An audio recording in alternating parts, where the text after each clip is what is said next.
சிறகடிக்க ஆசை சீரியலோட upcoming episode என்னென்னு பார்க்கலாம். முத்து மீனா மேலே கோவமாக இருக்கிறதுனால சந்திரா வீட்டுக்கு வந்த முருகன் கிட்டேயும் வித்யா கிட்டேயும் நடந்த பிரச்சனையை பற்றி பேசிகிட்டு இருக்கும்போது மீனா ரொம்பவே மனசு வேதனைப்படுறாங்க. உடனே இங்கே வித்யா சொல்கிறாங்க, நானும் மீனாவும் வேணும்னே இந்த உண்மையை சொல்லக்கூடாதுன்னு நினைக்கல. ரோகிணியோட வாழ்க்கை சந்தோஷமாக இருக்கணும். ரோகிணி மாட்டிக்கிட்டா அப்புறம் கிறிஷோட வாழ்க்கை என்ன ஆகும்னு யோசித்தோம். அதனால தான் ரோகிணி என்னுடைய ஃப்ரெண்டு. ஆனால் மீனா அப்படி இல்லை. மீனாவும் ரோகிணியும் ஒரே வீட்டில் மருமகளாக இருந்திருக்காங்க. அதனால தான் ரோகிணிக்கு உதவி செய்யணும்னு நினச்சிருக்காங்க. மற்றபடி மீனா மேலே எந்த தப்பும் இல்லை முத்து. அதனால் எப்போ பார்த்தாலும் இந்த பிரச்சனையை பற்றி மீனா கிட்ட பேசாதீங்க. அவங்க ரொம்ப பாவம், மனசு வேதனைப்படுறாங்க. ரோகிணியோட உண்மையான குணம் என்னன்னு தெரிஞ்சுக்காம ரோகிணிக்கு உதவி செய்யணும்னு நினச்சது தான் பெரிய தப்பு. ஆனால் மீனா இப்போ ரோகிணியவும் புரிஞ்சுக்கிட்டாங்க. ரோகிணி தான் உங்கள் வீட்டில் இல்லையே முத்து, அப்புறம் எதுக்கு நீங்கள் ஏன் முன்னாடியே மீனாவை கேள்விக்கு மேலே கேள்வி கேட்குறீங்க? பாவம் மீனா பதில் பேச முடியாமல் அழுதுகிட்டே இருக்காங்க. எங்கள் மேலே எந்த தப்புமே இல்லை முத்து, நீங்கள் எதுக்கு இப்படிலாம் பேசுகிறீங்க அப்படின்னு மீனாவுக்கு சப்போர்ட் பண்ணி பேசுகிறாங்க வித்யா.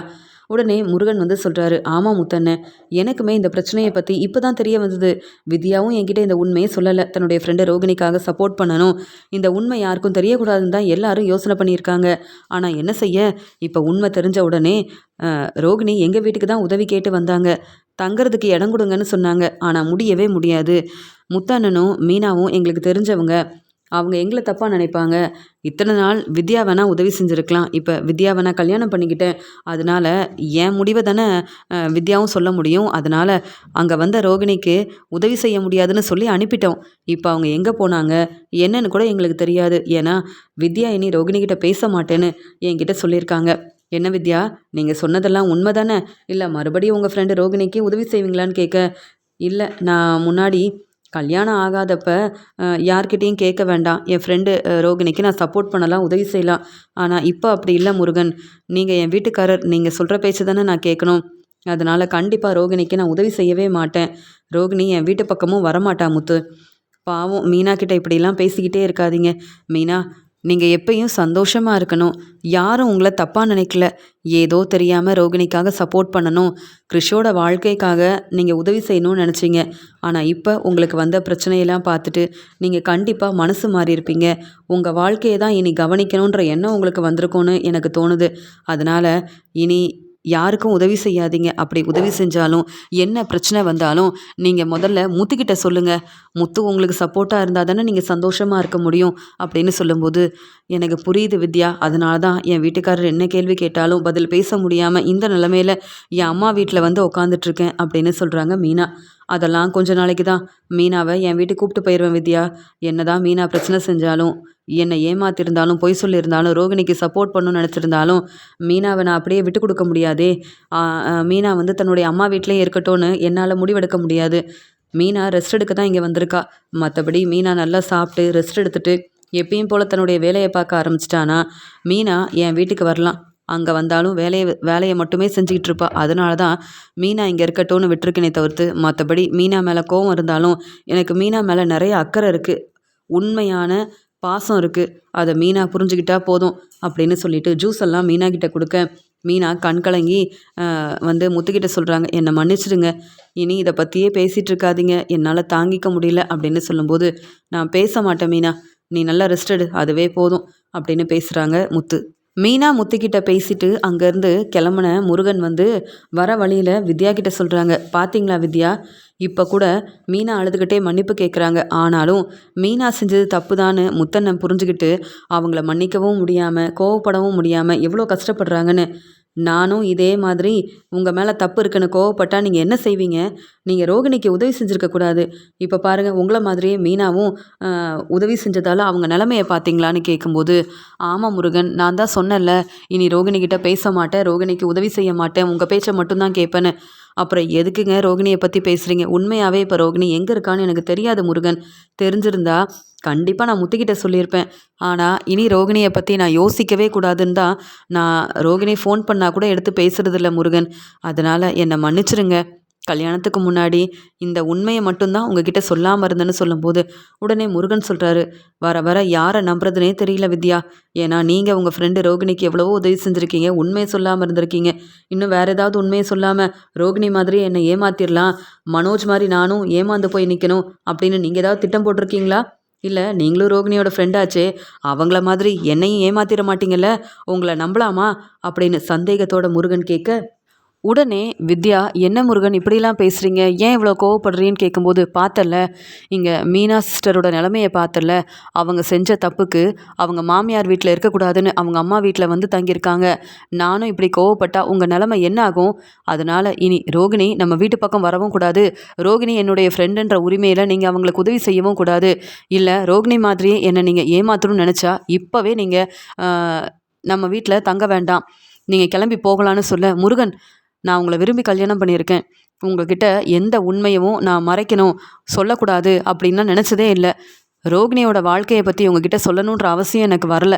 ரோகிணி பொய் சொல்லி ஏமாத்துற உண்மை உங்களுக்கு தெரிஞ்சா, உடனே முத்துக்கிட்ட சொல்வீங்க. இதனால பிரச்சனை வரும். ரோகிணியோட வாழ்க்கையில பிரச்சனை வந்தா, ரோகிணி பாவம் என் ஃப்ரெண்டா இருக்கும்போது ரொம்ப கஷ்டப்படுவாளே அப்படின்னு நெனச்சு உதவி செஞ்சிருக்கேன். ஆனா இனி அப்படி நடக்காதுன்னு சொல்லிட்டேன். ஆனா நீங்க இவ்ளோ கேள்வி கேட்குறீங்களே முருகன், என்னால தாங்கிக்க முடியல. என்ன மன்னிச்சிடுங்க. ஆனா அதுக்காக நானும் ரோகிணி மாரி உங்கள ஏமாத்தியிருப்பேன் அப்படின்னு சந்தேகப்பட வேண்டாம்." அப்படின்னு அழுதுகிட்டே வித்யா அங்கேருந்து கிளம்பி போறாங்க. உடனே முருகன் யோசிக்கிறாரு. வித்யா நல்லவங்களா தான் இருக்காங்க. ஆனா ரோகிணியோட ஃப்ரெண்டால இருந்திருக்காங்க. அதான் கொஞ்சம் பயமா இருக்கு. அதனால தான் இவ்ளோ கேள்வி கேட்க வேண்டியதாயிருச்சு. வித்யா கோவப்பட்டாலும் பரவால்ல. இனி ரோகிணி கிட்ட பேசாம இருக்கணும்னா, வித்யா கிட்ட நாமளும் இப்படி பேசி தான் ஆகணும். வேற வழியே இல்ல. ரோகிணி ஒரு குடும்பத்தையே ஏமாத்தியிருக்காங்க. இங்க மனோஜோட வாழ்க்கை என்னாகும்? உண்மை தெரிஞ்சா வீட்ல உள்ளவங்க என்ன முடிவெடுப்பாங்கன்னு கூட யோசிக்காம இப்படிலாம் செஞ்சுருக்காங்களே! அப்புறம் எப்படி நான் ரோகிணிய நம்புறது? ரோகிணியோட ஃப்ரெண்டுங்கள நம்ப முடியும்? அதான் இந்த கோவத்துல நானும் இப்படியே பேசிட்டேன் அப்படின்னு முருகன் வந்து யோசிக்கிறாரு. வித்யாவ தான் கல்யாணம் பண்ணிப்பேன்னு என் வீட்ல உள்ளவங்க பேச்ச கேட்காம அடம் பிடிச்சு நான் வந்து முத்தண்ணன்கிட்டயும், மீனாகிட்டயும் சொல்லி வித்யாவ கல்யாணம் பண்ணிக்கிட்டேன். அதனால தான் வித்யா ரோகிணிய பத்தின உண்மைய என்கிட்ட சொல்லாம இருந்துட்டாங்கன்ன உடனே எனக்கும் இவ்ளோ கோவம் வருது. என்ன செய்றது? அப்படின்னு வந்து முருகன் வந்து யோசிக்கிறாரு. வீட்டுக்கு வந்த வித்யா முருகன் பேசினதெல்லாம் நினைச்சு ரொம்பவே மனசு வேதனைப்படுறாங்க. ரோகிணி பொய் சொன்னதால ரோகிணிக்கு மட்டும் பிரச்சனை வரல. ரோகிணி வீட்ல உள்ளவங்க மட்டும் தலை குனிஞ்சு நிக்கல. இப்ப ரோகிணியால என் வாழ்க்கையிலயும் பிரச்சனை வந்துரும் போலயே! முருகன் என்ன கேள்விக்கு மேல கேள்வி கேட்குறாரு, சந்தேகப்படுறாரு. நானும் ரோகிணி மாதிரியே இங்க பொய் சொல்லியிருப்பேன், ஏமாத்தியிருப்பேன் அப்படின்னு என்னென்னவோ வந்து முருகன் சொல்றாரு. என் மேலயும் முருகனுக்கு வந்து சந்தேகம் வருது. ஆனா நான் ரோகிணி மாதிரி யாரையும் ஏமாத்தணும்னு நினைக்கல. ரோகிணி வாழ்க்கைக்காக சப்போர்ட் பண்ணியிருக்கேன். உதவி செஞ்சிருக்கேன். ரோகிணிய பத்தின உண்மை முத்து, மீனான்னு யாருக்கும் தெரியக்கூடாதுன்னு பொய் சொல்லியிருக்கேன். ஆனா நான் முருகனை ஏமாத்தவே இல்லையே! ஆனா என் வீட்டுக்காரர் முருகன் இப்படிலாம் யோசிக்கிறாரு. என்னையும் கேள்வி கேட்குறாரு. இந்த ரோகிணியால என் வாழ்க்கையில பிரச்சனை வந்ததுன்னா, இந்த ரோகிணிய நான் சும்மா விடவே மாட்டேன். அப்படின்னு ரோகிணிக்கு உதவி செஞ்சதால என் வாழ்க்கையில பிரச்சனை வந்துரும் போல அப்படின்னு ரொம்ப மனசு வேதனைப்படுறாங்க. ரோகிணி மேல வித்யாவுக்கு ரொம்பவே கோவம் வருது. சிந்தாமணி வீட்ல இருக்கிற ரோகிணி சந்தோஷமா நல்லா சாப்பிட்டு, நல்லா ரெஸ்ட் எடுத்து, அவங்க வேலைய பார்க்க ஆரம்பிக்கிறாங்க. பார்லர்லேருந்து ரோகிணிக்கு ஃபோன் பண்றாங்க. "என்னாச்சு ரோகிணி? பார்லர் பக்கமே வராம இருக்கீங்க. வேலைக்கு வருவீங்களா? இல்லையா? இல்ல நீங்க வரலன்னா ஃபோன் பண்ணி சொல்ல வேண்டாமான்னு?" கேள்வி கேட்க, "இல்ல மேடம், இங்க வீட்ல கொஞ்சம் பிரச்சனை. பிரச்சனைய சமாளிக்க முடியல. நான் இப்ப எனக்கு தெரிஞ்சவங்க வீட்ல தான் தங்கியிருக்கேன். அதனால இன்னும் 2, 3 நாள் பார்லர் பக்கமே வர முடியாது. நான் கண்டிப்பா வேலைக்கு வருவேன். இந்த வேலை இருந்தா தான் என் குடும்பத்த பார்த்துக்க முடியும். என்ன நான் பார்த்துக்க முடியும். எந்த வருமானமும் இல்லாம இருந்தா எப்படி பிரச்சனைய சமாளிக்கிறதுன்னு தெரியல. அதனால நீங்க கோவப்படாதீங்க. கண்டிப்பா பார்லர் வேலை எனக்கு முக்கியம் தான். நான் 2 நாள் கழிச்சு கண்டிப்பா வேலைக்கு வருவேன்." அப்படின்னு சொல்றாங்க. "என்ன இருந்தாலும் ரோகிணி, நீங்க பார்லர்ல இருந்தா தான் வேலையெல்லாம் சரியா நடக்கும். அதனால தான் பார்லர் பொறுப்பையே உங்ககிட்ட குடுத்தேன். ஆனா நீங்க என்னடான்னா, சரியா ஃபோன் பண்ணி வரமாட்டேன்னு கூட சொல்ல மாட்டேங்கிறீங்க. அதனால தான் நானே ஃபோன் பண்ணேன்னு" பார்லரோட ஓனர் வந்து ரோகிணிக்கு ஃபோன் பண்ணி கேள்வி கேட்க, "இல்ல மேடம், கண்டிப்பா நான் வருவேன். சீக்கிரமாவே நான் வந்துருவேன்." அப்படின்னு சொல்லிட்டு ஃபோன வைக்கிறாங்க. அந்த சமயம் ரோகிணி யோசிக்கிறாங்க. "நம்ம வேற வீடு பார்த்து போகலாம். தனியாவே தங்கிக்கலாம்னு நெனச்சா, கையில பணமே இல்ல. இருந்த பணத்தெல்லாம் மனோஜ் கிட்ட குடுத்துட்டோம். விஜயாத்த மனசு மாறணுன்றதுக்காக, நல்ல பேர் வாங்குறதுக்காக சம்பாதிச்ச பணத்தெல்லாம் விஜயாத்த கிட்ட குடுத்துட்டோம். நம்ம கிட்ட நமக்காக எந்த பணமும் இல்லாம, இப்ப சிந்தாமணி வீட்ல வந்து இருக்கேன். அவங்க தான் எனக்கு சாப்பாடுக்கு உதவி செய்றாங்க. தங்க இடம் குடுத்துருக்காங்க. இப்ப எனக்குன்னு பணம் இல்ல. கண்டிப்பா நான் வேலைக்கு போய் சம்பாதிச்சா தான் நான் பணத்த சேர்க்க முடியும். வீடெல்லாம் பார்த்து போக முடியும். இல்லையா, யாருமே உதவி செய்ய மாட்டாங்க. எப்படி பார்லருக்கு போறது? ஒண்ணுமே புரியலையே! எல்லாரும் கேள்வி கேட்பாங்களே! கண்டிப்பா வீட்ல நடந்த பிரச்சனை எல்லாருக்கும் தெரிய வந்திருக்கும். நான் இப்ப யார் முகத்திலயும் முழிக்க முடியாத ஒரு நிலைமையில இருக்கேன். ஏன்னா, அந்த குடும்பத்தையே நான் ஏமாத்தியிருக்கேனே! அப்படி இருக்கும்போது, தெரிஞ்சவங்க, சொந்தக்காரங்கன்னு கேள்வி கேட்டா, பார்லருக்கு வர தெரிஞ்சவங்க என்னை பற்றி தெரிஞ்சுக்கிட்டு கேள்வி கேட்டால் என்ன பதில் சொல்ல முடியும் அப்படின்னு ரொம்பவே யோசிக்க ஆரம்பிக்கிறாங்க ரோகிணி. எனக்கு கண்டிப்பாக பணம் கிடைக்கணும். அதுக்காக நான் பார்லர் வேலைக்கும் போகணும். அதே மாதிரி சிந்தாமணி கிட்ட சொல்லி முத்து மீனாவுக்கு ஏதாவது ஒரு பிரச்சனை வர வைக்கணும். மீனா எப்படியும் அவங்க அம்மா வீட்டுக்கு போனாலும் முத்து கொஞ்ச நாள் பொறுமையாக இருப்பான். அப்புறம் மீனா மேலே உள்ள அக்கறையிலையும் பாசத்துலையும் மீனா நம்ம வீட்டுக்கு வரணும் அப்படின்னு விஜயாத்த வீட்டுக்கு கூப்பிட்டு வந்துடுவான். முத்துவை பற்றி நமக்கு தெரியாதா? இந்த மனோஜ் தான் நம்மளை எல்லா பிரச்சனையிலையும் விட்டு கொடுத்துருவான், சப்போர்ட் பண்ண மாட்டான். ஆனால் முத்து அப்படி இல்லை. எப்பயுமே மீனாவுக்கு மட்டுமே சப்போர்ட் பண்ணிட்டு இருக்க முத்து ஏதாவது ஒரு பிரச்சனையில் மாட்டிக்கணும். ஏன் அவன் உள்ளே போனால் கூட பரவாயில்ல, அவன் வேலை செஞ்சு சம்பாதிக்கவும் கூடாது, மீனாவை பார்த்துக்கவும் கூடாது. எனக்கு அவ்வளோ கோவம் வருது. அன்னைக்கு மட்டும் உண்மையை சொல்லாமல் இருந்திருந்தா, இங்கே முத்து பேசின பேச்சால் நானே உண்மையை சொல்கிற மாதிரி இப்படி என்னை வசமாக மாட்டி விட்டு எங்கே போகன்னு தெரியாமல் என்னை ரொம்ப கஷ்டப்படுத்திட்டான் இந்த முத்து. இப்படி ஒரு நிலைமை எனக்கு வரும்னு நான் யோசிக்கவே இல்லை. வேலைக்கும் போக முடியல. சிந்தாமணிக்கிட்ட உதவி கேட்டாலும் அவங்கக்கிட்ட பணம் கேட்க முடியாது. பார்வதி எத்த பணம் கொடுத்தாங்க. எனக்கு பணமே வேண்டாம், தங்க இடம் கொடுங்கன்னு சொல்லிட்டு பணத்தையும் திருப்பி கொடுத்துட்டு வந்துட்டேன். இப்போ என்ன செய்ய? என் அம்மாவுக்கு நிறைய பிரச்சனை இருக்குது. அவங்கள ஹாஸ்பிட்டல் கூட்டிகிட்டு போகணும். அவங்களுக்கு தேவையான செலவெல்லாம் நான் தான் பார்த்துக்கணும். கிறிஷ் வேற வந்துடுவான், அவனையும் படிக்க வைக்கணும். இப்படி எனக்குன்னு நிறைய பிரச்சனை இருக்குது. பணமே இல்லையே, எப்படி இந்த பிரச்சனையை சமாளிக்கிறது அப்படின்னு யோசிக்கிறாங்க. அந்த சமயம் சிந்தாமணி, என்ன ரோகிணி, நீங்கள் சரியாக சாப்பிட்றதே இல்லையா?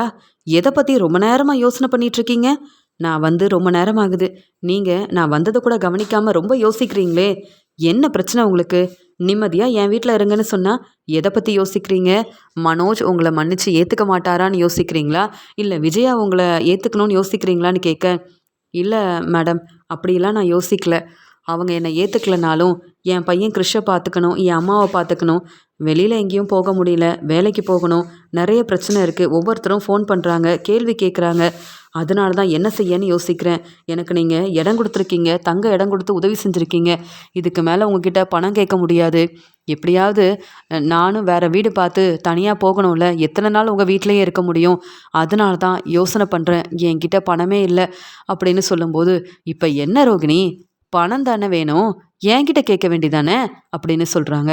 உடனே ரோகிணி சொல்கிறாங்க, எனக்கு பணம் முக்கியம் இல்லை. ஆனால் மீனா முத்து ஒன்று சேர்ந்து சந்தோஷமாக அவங்க வாழ்க்கையை பார்த்துக்க கூடாது. என் மாமியார் வீட்டில் நானே இல்லை, அவங்க மட்டும் எப்படி ஒன்று சேர்ந்து வாழ முடியும்? அதனால் முத்துவுக்கு ஏதாவது ஒரு பிரச்சனை செய்யணுமே. முத்துவால் தானே எனக்கு இப்படி ஒரு நிலைமை வந்தது. நான் வேணும்னே பொய் சொல்லலை. எனக்கு ஒரு நல்ல வாழ்க்கை கிடைக்கணும்னு எனக்கு கல்யாணமான உண்மையை சொல்லாமல் இருந்தேன்.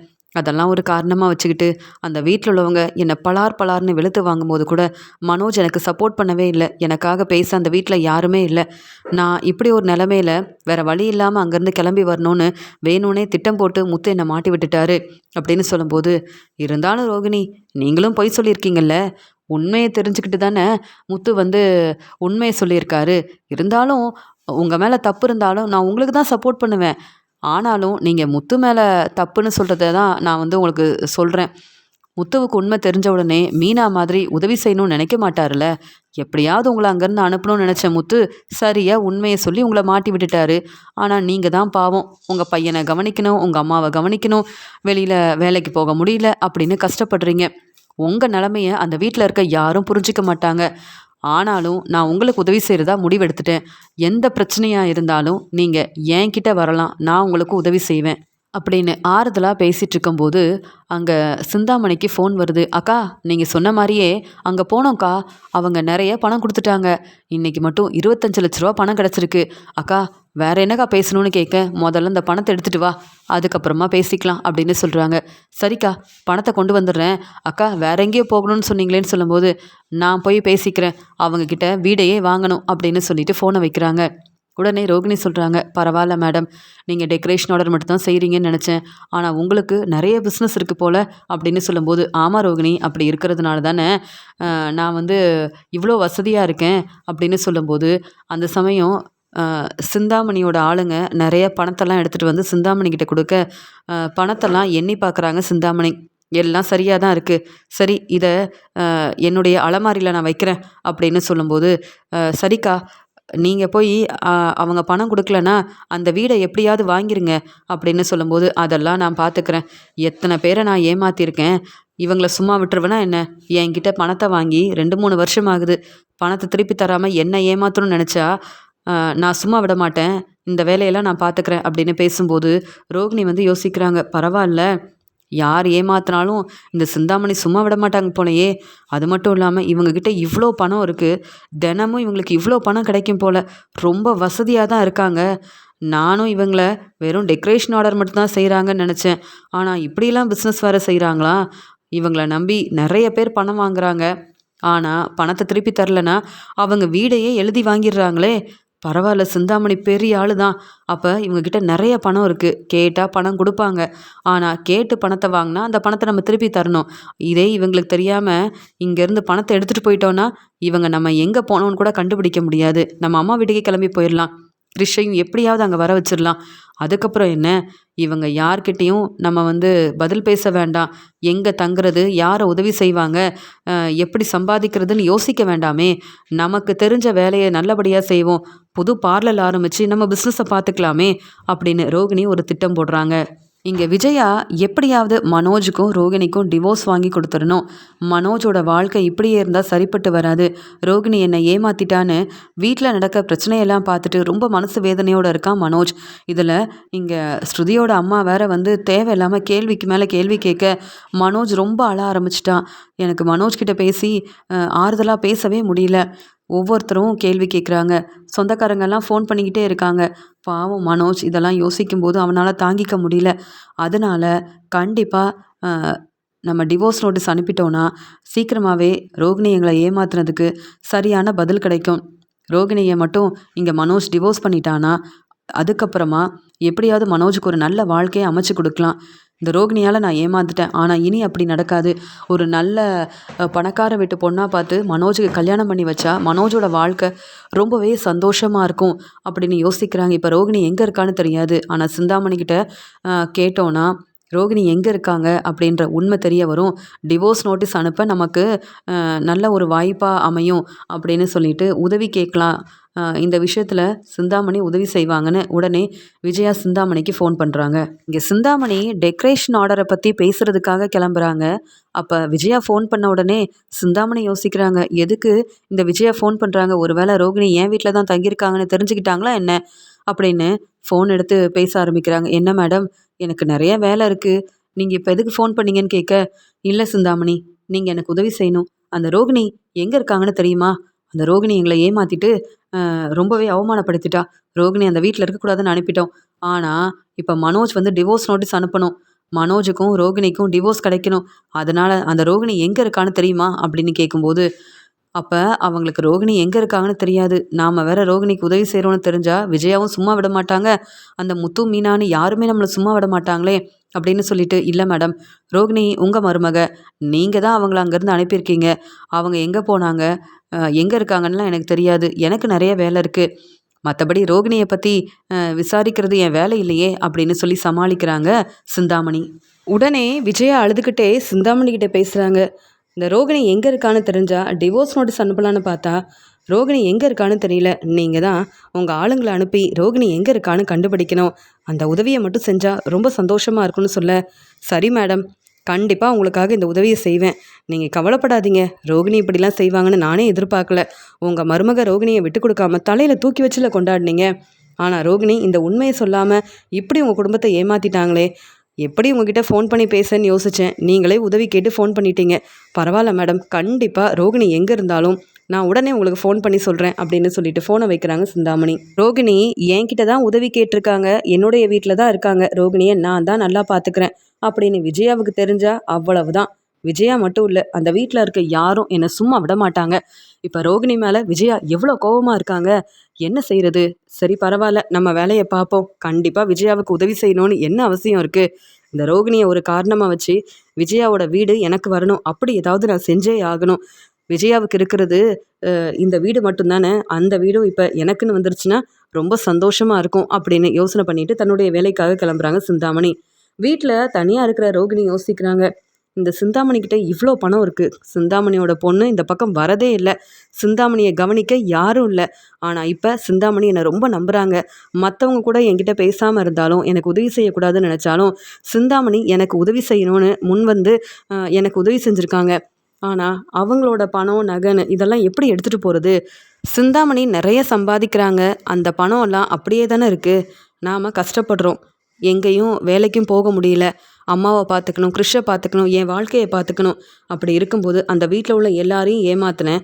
இப்ப சிந்தாமணிய ஏமாத்திட்டு, அவங்க செஞ்ச உதவியெல்லாம் பெருசா யோசிக்காம, இங்க வீட்ல இருக்கிற பணத்தையும், சிந்தாமணியோட நகையவும் எடுத்துட்டு எங்கேயாவது கிளம்பி போய் நம்ம வாழ்க்கைய பார்த்துக்க வேண்டியதான். எத்தன நாள் தான் சிந்தாமணி நம்மள நல்லா பார்த்துப்பாங்கன்னு சிந்தாமணி மேல நம்பிக்கை வைக்கிறது? சிந்தாமணிய நம்பிக்கிட்டே இருந்தா சரிப்பட்டு வராது. நம்ம வாழ்க்கை நமக்கு முக்கியம். அதுக்காக என்ன வேணாலும் செய்யலாம். சிந்தாமணியை ஏமாத்திட்டு அவங்க வீட்டில் இருக்க பணம் நகை எல்லாத்தையும் எடுத்துகிட்டு போயிடலாம். அப்புறம் சிந்தாமணி என்னை எப்படி கண்டுபிடிப்பாங்கன்னு நான் பார்க்குறேன் அப்படின்னு சொல்லிட்டு சிந்தாமணி வீட்டில் இல்லைன்னு தெரிஞ்சுக்கிட்டு அவங்களோட ரூமுக்கு யாருக்கும் தெரியாமல் இங்கே ரோகிணி கிளம்பி போகிறாங்க. சிந்தாமணியோட ஆளுங்களும் ஒவ்வொரு வேலையாக வெளியில் போயிருந்ததால ரோகிணி சிந்தாமணியோட ரூமுக்கு போயிட்டு அங்கே அலமாரியை பார்க்குறாங்க. நிறைய பணம் இருக்குது, சிந்தாமணியோட நகையும் இருக்குது. இதெல்லாம் பார்த்துட்டு பரவாயில்லையே, சிந்தாமணிக்கு இவ்வளோ நகை இருக்கா? இந்த நகையெல்லாம் என்கிட்ட இருந்திருந்தா உண்மையாகவே நான் பணக்கார வீட்டு பொண்ணாக இருந்திருந்தா விஜயாத்த உண்மை தெரிஞ்சாலும் மனோஜ் கிட்ட பேசி எனக்காக சப்போர்ட் பண்ணியிருப்பாங்க. எனக்காக பேசி அந்த வீட்டிலையே தங்க வச்சுருப்பாங்கல்ல. என்கிட்ட பணம் இல்லை, நகை இல்லை. என்னால் மனோஜுக்கு எந்த உதவியும் செய்ய முடியாது. என்னால் சொத்து கிடைக்கும்னு நினச்சி அவங்க எல்லாரும் ஏமாந்துட்டாங்க. உண்மையாகவே என்கிட்ட பணம் இருந்திருந்தா, இந்த உண்மையை நான் சொல்லாமல் இருந்திருந்தா கூட, முத்து என்னை பற்றின உண்மையை சொல்லியிருந்தாலும் இந்த பிரச்சனையை பெருசாக்கியிருக்க மாட்டாங்க விஜயாத்த. நானும் சம்பாதிக்கணும், புது பிஸ்னஸ் ஆரம்பித்து முன்னேறணும். என்கிட்ட கொஞ்சம் கூட பணம் இல்லை. அப்போ சிந்தாமணியோட பணத்தை எடுத்துகிட்டு போகிறதுல எந்த தப்பும் இல்லை. அவங்க சம்பாதிக்கிற பணத்தை வச்சு பெருசாக என்ன செய்ய போகிறாங்க? இவங்களுக்கு எதுக்கு இவ்வளோ பணம்? கஷ்டப்பட்டு சம்பாதிக்கிற பணம் அப்படியே இருந்தால் நல்லாவா இருக்கும்? நாம் எடுத்துகிட்டு போவோம், நம்ம வாழ்க்கைக்கு இந்த பணம் கண்டிப்பாக உதவி செய்யும் அப்படின்னு சிந்தாமணி அங்கே வேலைக்காக வெளியில் போயிருக்காங்க. அவங்க வரதுக்குள்ளே அவங்களோட நகை பணம்னு எல்லாத்தையும் எடுத்துகிட்டு போயிடணும். அதுக்கப்புறம் நம்மளை அவங்களால கண்டுபிடிக்கவும் முடியாது, அவங்களால ஒன்றும் செய்ய முடியாது. அப்படியே விஜயாத்தக்கிட்ட போய் ஓ மருமக தான் இப்படியெல்லாம் செஞ்சான்னு சொன்னாலும், நீ எதுக்கு என் மருமக ரோகிணிக்கு உதவி செஞ்சேன்னு அவங்க சிந்தாமணியை கேள்வி கேட்பாங்கல்ல. அவங்களுக்கு இடையில பிரச்சனை வரும். ஆனால் சந்தோஷமாக என் வாழ்க்கையை நான் பார்த்துப்பேன், என் வாழ்க்கைக்காக நான் என்ன வேணாலும் செய்வேன் அப்படின்னு நிறைய பணத்தெல்லாம் பார்த்த ரோகிணி இப்படி யோசிக்க, புது பிஸ்னஸ் ஆரம்பிக்கணும், மனோஜை விட நான் பெரிய ஆளாகி காட்டணும், முன்னேறி காட்டணும். என்கிட்ட பணம் இல்லைன்றதுக்காக என்னெல்லாம் பேசுனாங்க அந்த வீட்டில் உள்ளவங்க. இனி நானும் சம்பாதிச்சு நல்லபடியாக முன்னேறி காட்டினா என்னுடைய அருமை பெருமை என்னன்னு வீட்டில் உள்ள எல்லாரும் புரிஞ்சுப்பாங்க. என்னை எதிர்த்து பேசின விஜயா மனோஜ் எல்லாருக்கும் சரியான பாடம் புகட்டின மாதிரி இருக்கும். என்னதான் சிந்தாமணி அவங்க வீட்டில் தங்க வச்சு நல்ல ரெஸ்ட் எடுக்க சொல்லி எனக்கு சாப்பாடெல்லாம் கொடுத்தாலும் எனக்கு என் வாழ்க்கைக்காக வேற வழியே தெரியல. இப்படிலாம் நான் செஞ்சாதான் சரிப்பட்டு வரும் அப்படின்னு சொல்லிட்டு சிந்தாமணியோட பணம் நகைன்னு எல்லாத்தையுமே ரோகிணி அவங்க பையில எடுத்துடுறாங்க. அந்த நகையெல்லாம் எடுத்து வச்சுட்டு ரோகிணிக்கு அவ்வளோ சந்தோஷமா இருக்கு. எப்படி சம்பாதிக்கிறது, பார்லருக்கு எப்படி போகிறது, வேலை பார்க்காம இருந்தா வருமானம் வராதே, என் குடும்பத்தை எப்படி பார்த்துக்க முடியும், என் அம்மா வேற ரொம்ப முடியாமல் இருக்கிறதுனால என் அம்மாவையும் என் பையன் கிருஷியும் பார்த்துக்கிறதுக்கு பணம் வேணும்னு நினச்சேன். ஆனால் பணம் வேணும்னு கேட்டால் 1 லட்சமோ 2 லட்சமோ கொடுப்பாங்க. ஆனால் இப்போ என்கிட்ட எவ்வளோ பணம் இருக்குது, இவ்வளோ பணமும் எனக்கு கிடச்சிருக்குமா என்ன? அதான் யோசித்து இப்படி ஒரு முடிவு எடுத்துட்டேன். இனி நானும் புதுசாக பிஸ்னஸ் ஆரம்பிப்பேன். நான் தான் பணத்தை எடுத்துகிட்டு போனேன்னு தெரிஞ்சாலும் அந்த சிந்தாமணியால் ஒன்றும் செய்ய முடியாது அப்படின்னு அந்த பணத்தெல்லாம் எடுத்துக்கிட்டு நகையெல்லாம் எடுத்துக்கிட்டு சிந்தாமணி வீட்டிலேருந்து அவங்களுக்கு தெரியாமல் அங்கேருந்து கிளம்பிடுறாங்க ரோகிணி. தன்னுடைய வேலையெல்லாம் முடிச்சுட்டு சிந்தாமணி வீட்டுக்கு வராங்க. வீட்டுக்கு வந்து பார்த்தா ரோகிணி அவங்க ரூமில் இல்லை. பரவாயில்ல, ரோகிணி ஏதாவது வெளியில் கிளம்பி போயிருப்பா, இல்லை பார்லருக்கு போயிருப்பா அப்படின்னு அமைதியாகவே இருக்கிறாங்க. என்ன, ஒரு பக்கம் ரோகிணிக்கு உதவி செய்கிறேன்னு சொல்லிட்டேன், இன்னொரு பக்கம் மனோஜ் வந்து ரோகிணியை டிவோர்ஸ் பண்ணுன்றதுக்காக விஜயா ஃபோன் பண்ணி உதவி கேட்குறாங்க. ரோகிணி எங்கே இருக்கிறாங்கன்னு என்கிட்ட கேட்குறாங்களே, என்ன செய்கிறது? இங்கே ரோகிணிக்கு உதவி செய்கிறதா இல்லை இந்த விஜயாவுக்கு உதவி செய்கிறதா அப்படின்னு யோசிக்கும்போது ரொம்ப நேரம் ஆகுது, இந்த ரோகிணி நம்ம வீட்டுக்கு வரல, அப்படி எங்கே தான் போயிருப்பா அப்படின்னு ரோகிணிக்கு ஃபோன் பண்ணுறாங்க. ஆனால் ரோகிணி அவங்க பணத்தையும் நகையவும் எடுத்துகிட்டு போன உண்மை என்னன்னு தெரியாமல் ரோகிணி மேலே உள்ள அக்கறையில் ஃபோன் பண்ணுறாங்க. ஆனால் ரோகிணி இங்கே சிந்தாமணியோட ஃபோனை எடுக்காமல் சந்தோஷமாக அவங்க அம்மா வீட்டுக்கு கிளம்பி போயிடுறாங்க. இங்கே வேலையை முடிச்சுட்டு வந்த சிந்தாமணியும் அவங்க ரூமில் போய் பார்க்க அவங்களோட பணமும் நகையும் இல்லைன்னு கவனிக்கிறாங்க. உடனே அவங்க தன்னுடைய ஆளுங்களை கூப்பிட்டு, என் ரூமுக்கு யார் வந்தது, வீட்டுக்கு வேறு யாராவது வந்தாங்களா, இல்லை இங்கே வச்ச பணமும் இல்லை நகையும் இல்லை அப்படின்னு ரொம்ப பதட்டமாக கேள்வி கேட்க, அக்கா நீங்கள் சொன்ன வேலைக்காக நாங்களும் வெளியில் போயிட்டோம், அந்த ரோகிணி மட்டும்தான் இருந்தாங்க, ஒரு வேளை அவங்க இந்த பணத்தை எடுத்திருப்பாங்களா அப்படின்னு கேட்க, இல்லை இல்லை, நம்ம ரோகிணிக்கு உதவி செஞ்சுருக்கோம், அது எப்படி ரோகிணி நம்மளை ஏமாத்துவா, அதெல்லாம் ரோகிணி அப்படி செய்ய மாட்டான்னு சொல்லும்போது, அக்கா இப்போ வரைக்கும் ரோகிணி நம்ம வீட்டுக்கு வரல, நீங்கள் வச்ச பணமும் இல்லை, உங்களோட நகையும் இல்லை. அப்போ இதெல்லாம் யோசிக்கும்போது ரோகிணி பணம், நகை எல்லாத்தையும் எடுத்துகிட்டு போயிட்டாங்கன்னு நினைக்கிறேன். இத்தனை வருஷமாக நாங்கள் இங்கே வேலை பார்க்குறோம். எங்களால் உங்களுக்கு பிரச்சனை வந்திருக்கா? இப்படி ஏதாவது நாங்கள் செஞ்சுருக்கோமா? நீங்கள் கொடுக்குற பணத்தை வச்சுக்கிட்டு நாங்கள் சந்தோஷமாக எங்கள் வாழ்க்கையை பார்த்துக்குறோம், எங்கள் குடும்பத்தை பார்த்துக்குறோம். நாங்கள் எதுக்குக்கா உங்களை ஏமாற்றணும்? எதுக்கு உங்களுடைய பணம், நகை எல்லாத்தையும் எடுக்கணும்? ஆனால் நேற்று வந்த ரோகிணி இப்படி செய்ய நிறைய வாய்ப்பு இருக்குது. ஏன்னா அவங்களுக்கு எந்த ஒரு வருமானமும் இல்லாமல் என்ன செய்யணும் தெரியாமல் தானே இங்கே வந்தாங்க. ஒருவேளை ரோகிணி உங்களை ஏமாத்திருப்பாங்கன்னு நினைக்கிறேன். அவங்க தானேக்கா ஃபோன் பண்ணாலும் பேச மாட்டேங்கிறாங்க. எங்களை சந்தேகப்படுறீங்களே? ரோகிணி ஒன்றும் அவ்வளோ நல்லவங்க இல்லையே. அவங்க மாமியார் குடும்பத்தை ஏமாத்திட்டு தானே உங்ககிட்ட உதவி கேட்க வந்தாங்க. ஒருவேளை உங்களையும் ஏமாத்திட்டு பணத்தை எடுத்துகிட்டு போயிட்டாங்களாக்கா அப்படின்னு சொல்லும்போது, என்னது? அப்போ இதெல்லாம் அந்த ரோகிணியோட வேலை தானா? அவளை நம்பி என் வீட்டில் தங்க வச்சதுக்கு என்னையே ஏமாத்திட்டாளா? இங்கே ரோகிணி மூலமாக விஜயாவோட வீடு எனக்கு கிடைக்கணும்னு நினச்சேன். அதுக்குள்ளே ரோகிணி என்னுடைய பணம், நகைன்னு எல்லாத்தையும் எடுத்துகிட்டு போயிட்டாளே. அதனால தான் ஃபோன் பண்ணால் கூட பேசாமல் இருக்கா போல். இந்த ரோகிணி எங்கே போயிருக்கா? எப்படி கண்டுபிடிக்கிறது? என் பணத்தையும் நகையவும் எப்படி ரோகிணி கிட்டேருந்து வாங்குறதுன்னு ஒன்றுமே புரியலையே அப்படின்னு ரொம்பவே கோபமாக இருக்காங்க சிந்தாமணி. இனி ரோகிணி கிட்ட அந்த பணம், நகையை வாங்க முடியலனாலும் இந்த பணம், நகை எல்லாத்தையும் விஜயா எனக்கு கொடுத்தே ஆகணும் அப்படின்ற கோவத்தில் விஜயா வீட்டுக்கு கிளம்பி போகிறாங்க சிந்தாமணி. அந்த சமயம் இங்கே அண்ணாமலை ரொம்ப கோவமாக விஜயா கிட்ட பேசிகிட்டு இருக்காங்க. பாத்தியா, நம்ம சொந்தக்காரங்க எல்லாரும் வீட்டுக்கு வந்து கேள்வி கேட்குறாங்க. வெளியில் தலை காட்ட முடியல.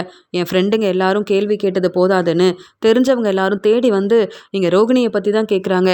உங்கள் மருமக ரோகிணியை பற்றி சரியாக தெரிஞ்சுக்காமல் விசாரிக்காமல் எதுக்கு மனோஜுக்கு ரோகிணியை கல்யாணம் பண்ணி வச்சிங்கன்னு அவங்க கேட்குற கேள்விக்கு என்னால் பதில் சொல்ல முடியல. ஏன்னா இந்த கல்யாணத்தை முன்னாடி நின்று நடத்தி வச்சதே நீ தானே விஜயா. உன்னால் நாங்கள் தலை குடிஞ்சு நிற்கிறோம். என்னைக்காவது உன்னால் நான் சந்தோஷப்பட்டிருக்கேனா? இல்லை உன்னால் எனக்கு நல்ல பேர் கிடச்சிருக்கா? ஏன் விஜயா இப்படிலாம் செஞ்ச? இதில் வேற இப்போ பணக்கார வீட்டு பொண்ணாக பார்த்து மனோஜுக்கு கல்யாணம் பண்ணி வைக்கணும்னு வேற நினைக்கிறேன். நீ எதுவுமே செய்ய வேண்டாம், அமைதியாரு. நீ எங்களை பற்றியும் யோசிக்கல, மனோஜோட வாழ்க்கையை பற்றி யோசிக்கல. இப்போ நீ மட்டுமா ஏமாந்து போய் நிற்கிற? நாங்கள் எல்லாரும் தான் ஏமாந்து போய் நிற்கிறோம் அப்படின்னு சொல்லிட்டு இருக்கும்போதே அங்கே சிந்தாமணி வராங்க. உடனே விஜயா, என்ன சிந்தாமணி, நான் உங்ககிட்ட உதவி கேட்டேனே, அந்த ரோகிணி எங்கே இருக்கான்னு கண்டுபிடிச்சிட்டிங்களா? அந்த உண்மையை சொல்கிறதுக்காக தான் வந்திருக்கீங்களா அப்படின்னு கேள்வி கேட்கும்போது, நான் எதுக்கு உங்களுக்கு உதவி செய்யணும்? அந்த ரோகிணி என் வீட்டில் தான் இருந்தா, என்கிட்ட தான் உதவி கேட்டு வந்தா. போனா போதுன்னு ரோகிணியை என் வீட்டில் தங்க வச்சேன். அவங்க நல்லா ரெஸ்ட் எடுக்கட்டும், அதுக்கப்புறமா பேசிக்கலாம்னு நினச்சேன். ஆனால் அந்த ரோகிணி என்ன செஞ்சுருக்கா தெரியுமா அப்படின்னு கேள்வி கேட்கும்போது, என்னது, ரோகிணி உங்கள் வீட்டில் தான் இருந்தாளா? நீங்கள் இதெல்லாம் என்கிட்ட சொல்லவே இல்லையே. நீங்கள் எதுக்கு ரோகிணிக்கு உதவி செஞ்சீங்க? தங்குறதுக்கு ஏன் இடம் கொடுத்தீங்க அப்படின்னு விஜயா கேள்வி கேட்கும்போது, நீங்கள் கேட்குற கேள்விக்கு என்னால் பதில் சொல்ல முடியாது. ஆனால் இப்போ ரோகிணி என்ன செஞ்சுருக்கான்னு நான் சொல்கிறேன், நீங்கள் கேளுங்க அப்படின்னு சொல்லிட்டு நடந்த உண்மையை வீட்டில் எல்லார்கிட்டேயுமே சொல்ல ஆரம்பிக்கிறாங்க. ரொம்ப கோவமாக இப்படி சிந்தாமணி பேச வீட்டில் எல்லாரும் பேரதிர்ச்சியோடு நிற்கிறாங்க. என்னது, உங்களுடைய பணம், நகன் எல்லாத்தையும் எடுத்துகிட்டு போயிட்டாடா? இந்த ரோகிணி இப்படி ஒரு வேலையை செய்வான்னு நான் எதிர்பார்க்கவே இல்லை. நீங்கள் சொல்கிறது எல்லாமே உண்மைதானா சிந்தாமணின்னு கேட்க, நான் உண்மையை தாங்க சொல்கிறேன். வேணும்னா என் ஆளுங்க கிட்ட கேளுங்க, அவங்க சொல்லுவாங்க. என் நகை, பணம்னு எல்லாத்தையும் எடுத்துகிட்டு ரோகிணி கிளம்பி போயிட்டா. சொல்லப்போனால் எவ்வளோ பணம் இருந்தது தெரியுமா? அந்த பணத்தெல்லாம் நீங்கள் தான் தரணும் அப்படின்னு சொல்லும்போது, அங்கே வந்த மனோஜ், நீங்கள் எதுக்கு ரோகிணிக்கு உதவி செய்யணும்னு உங்கள் வீட்டில் தங்க வச்சிங்க? எங்களை கேட்டால் நீங்கள் தங்க வச்சிங்க இல்லையே. இப்போ ரோகிணி ஏமாத்திட்டான்னு இங்கே வந்து நின்னா நாங்கள் என்ன பதில் சொல்ல முடியும்? ரோகிணி எங்கே போயிருக்கான்னு தெரியலன்னு நானே ரோகிணியை டிவோர்ஸ் பண்ணணும்னு எல்லா ஏற்பாடையும் செஞ்சிட்ருக்கேன். இதில் நீங்கள் வேற வந்து ரோகிணி எடுத்துகிட்டு போன பணத்தை கொடுங்க, நகையை கொடுங்கன்னு எங்ககிட்ட கேள்வி கேட்குறீங்க. ரோகிணி இந்த வீட்டு மருமகளே இல்லைன்னு எங்களை ஏமாத்துனதால தானே ரோகிணியை இங்கேருந்து அனுப்பணும். நீங்களாவது கொஞ்சம் கவனமாக இருக்க வேண்டாம்? ரோகிணி இப்போ எங்களை மட்டும் ஏமாத்தலை, உங்களையும் ஏமாத்திருக்காங்க. ரோகிணி முதல்ல எங்கே இருக்காங்கன்னு கண்டுபிடிச்சா மட்டும்தான் உங்களுடைய பணம், நகைன்னு எல்லாமே கிடைக்கும். இப்படி நீங்களும் ஏமாந்து போய் நிற்பீங்கன்னு எங்களுக்கு என்ன தெரியுமான்னு சொல்கிறாரு மனோஜ். இப்போ என்ன சொல்ல வரீங்க? என் பணம் கிடைக்குமா கிடைக்காதா? எப்படியோ இந்த விஜயாவோட வீடையே வந்து நான் வாங்கிடலான்னு பார்த்தா ரோகிணிக்கு உதவி செய்யலாம், ரோகிணி மூலமாக இங்கே விஜயாவோட சொத்து எனக்கு கிடைக்கணும்னு நினச்சேன்.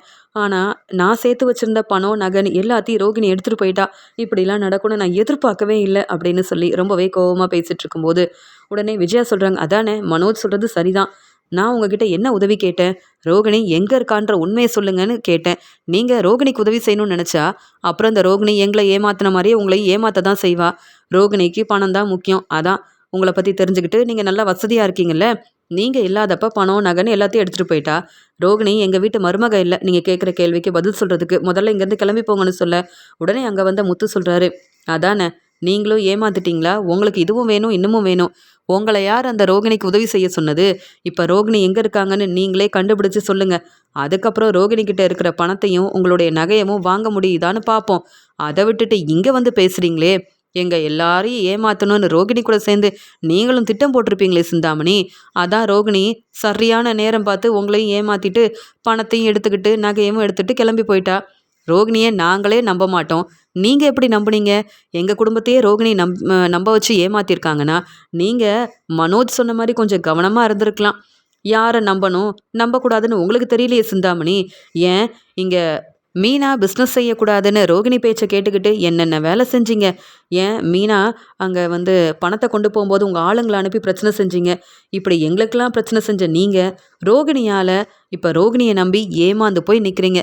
அதனால தான் ரோகிணியால உங்களுக்கு இப்படி ஒரு நிலைமை வந்திருக்கு அப்படின்னு விஜயா வீட்ல உள்ள எல்லாரும் அங்க வந்த சிந்தாமணி கிட்ட கேள்விக்கு மேல கேள்வி கேட்க, சிந்தாமணி பதில் பேச முடியாம ரோகிணிக்கு நான் உதவி செஞ்சிருக்க கூடாது, என் வீட்ல தங்க இடம் கொடுத்துருக்க கூடாது, ரோகிணியால எனக்கு நல்லது நடக்கும், ரோகிணி மூலமா விஜயாவோட வீடு எனக்கு வந்துரும்னு நினைச்சு நான் ரொம்பவே யோசிச்சேன். ஆனா ரோகிணி என்னை நம்ப வச்சு ஏமாத்திட்டு என்னுடைய பணம், என்னுடைய நகைன்னு எல்லாத்தையும் எடுத்துட்டு கிளம்பி போயிட்டா. இப்ப அந்த ரோகிணி எங்க இருக்கா? எப்படி ரோகிணியை கண்டுபிடிக்கிறது? என்னுடைய பணத்தை வாங்குறதுன்னு தெரியல.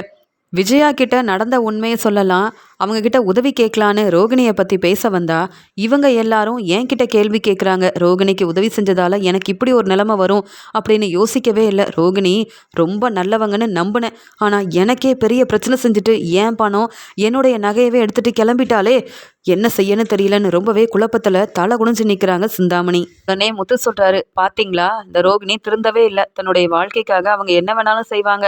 இங்க சிந்தாமணி ரோகிணிக்கு உதவி செய்யணும்னு தங்க இடம் கொடுத்ததுக்கு அவங்களோட பணத்தையும் நகையவும் எடுத்துட்டு போயிட்டாங்கன்னா, மறுபடியும் ரோகிணிய வந்து மன்னிச்சு இந்த வீட்டுக்கு மருமகளா கூப்பிட்டு வந்தா, தன்னுடைய வாழ்க்கைக்காக இந்த ரோகிணி என்ன வேணாலும் செய்வாங்க போல. இனி ரோகிணிய நம்பவும் கூடாது. மனோஜ், நீ எடுக்கிற முடிவு சரியான முடிவு தான். ரோகிணிக்கு முதல்ல சரியான பதில் கொடுக்கணும். இப்படி ரோகிணி தன்னுடைய வாழ்க்கைக்காக எல்லாரையும் ஏமாத்துறாங்களே, இப்பயாவது ரோகிணியோட உண்மையான குணம் என்னன்னு எல்லாரும் புரிஞ்சுக்கோங்க அப்படின்னு முத்து சொல்லும்போது, இங்க விஜயா வந்து யோசிக்கிறாங்க.